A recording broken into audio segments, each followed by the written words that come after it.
So I just got done playing through on my blades and we had just finished normal difficulty. I just killed Bale. It was all great. And we had popped into Nightmare. In Nightmare, I was checking my stats. I want to check my resistances, see whether or not they're up to snuff, whether or not, we have everything that we're going to need to be able to survive since we're doing a hardcore playthrough.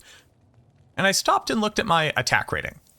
And I realized that it was showing my chance to hit Bale. And my chance to hit Bale was 26%. I thought, oh, that was so weird. My chance to hit Bale in normal difficulty was 26%.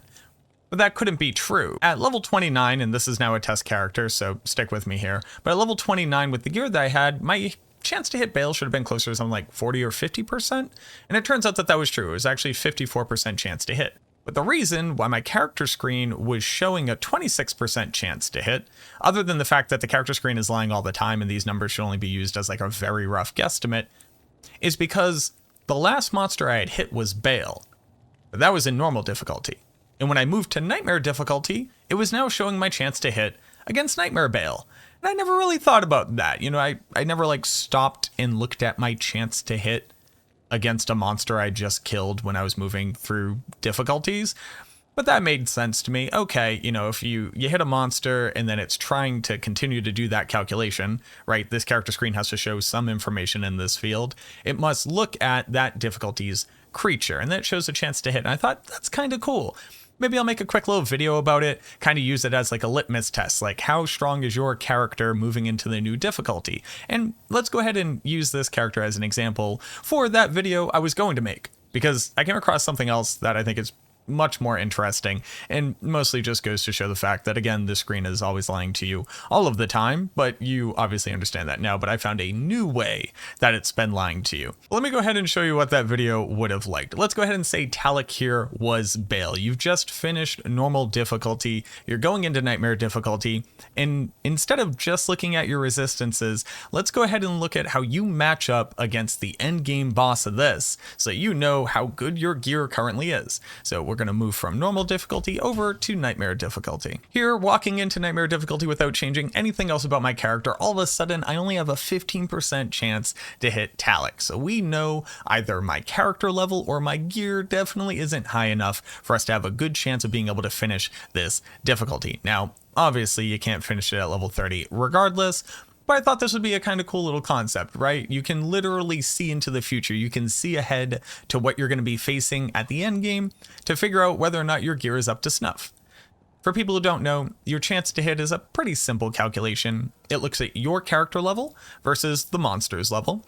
And it looks at your attack rating versus the monster's defense. And the reason why it can do this all the time is because monsters have static amounts of defense.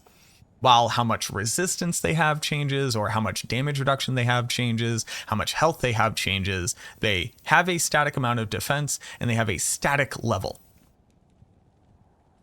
Kind of. Or technically speaking, not every monster in the game actually has a static attack rating value, because not every monster in the game has a static defense value.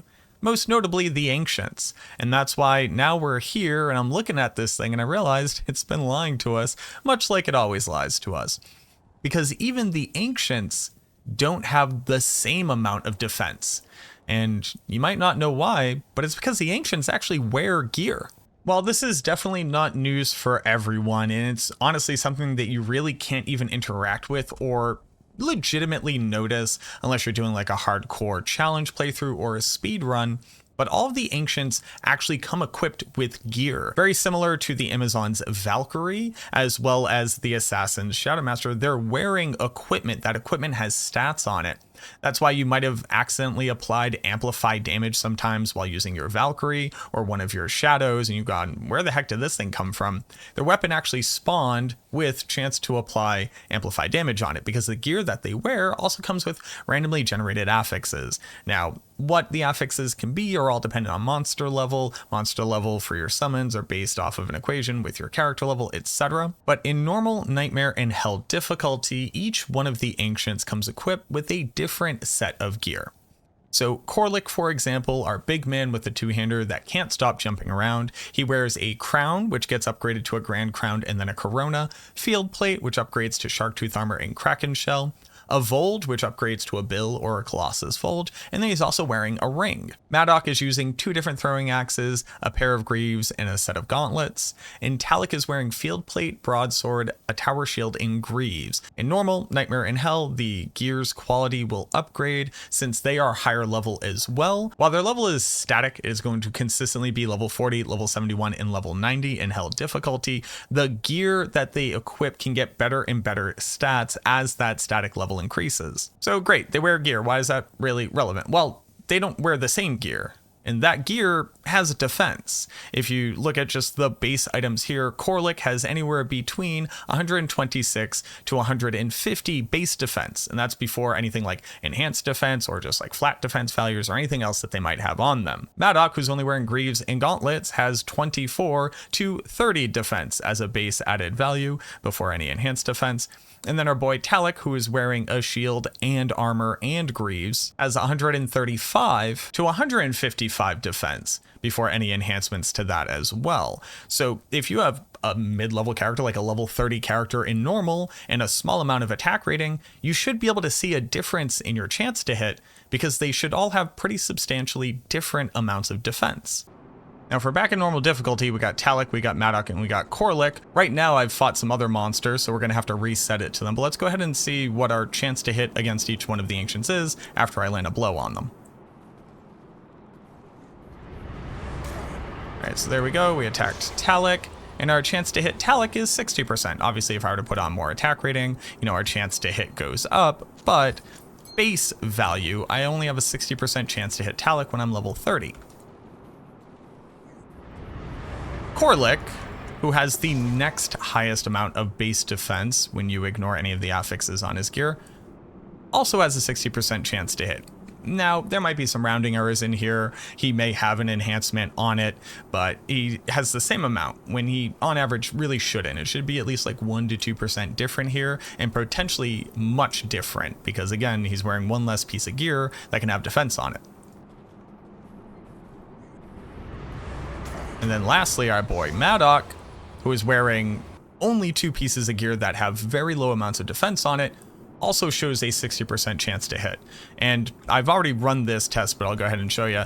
It doesn't matter how many times I unsummon them, attack them again, resummon them, the game is clearly using a static value for their defense and level against our AR and level to determine what our chance to hit is.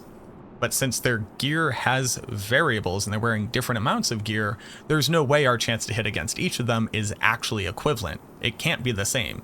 It just literally can't. It has to be some amount of percentages different. Now, the chance to hit stat that you see here is already garbage. It doesn't take into account a lot of weird bugs where it's actually doubling up on your character's like base AR bonus. That's why it shows the sorceress as having a lower chance to hit than she actually does. That's why I always kind of feel like Rambo when you're level 1 just hitting stuff with your staff and you're like, wow, sorceress is really putting out damage. She actually has a higher chance to hit than the screen would lead you to believe. But on top of all of that, on top of all the things that the character screen is always lying to you about, it's doubly lying to you about this particular encounter right here.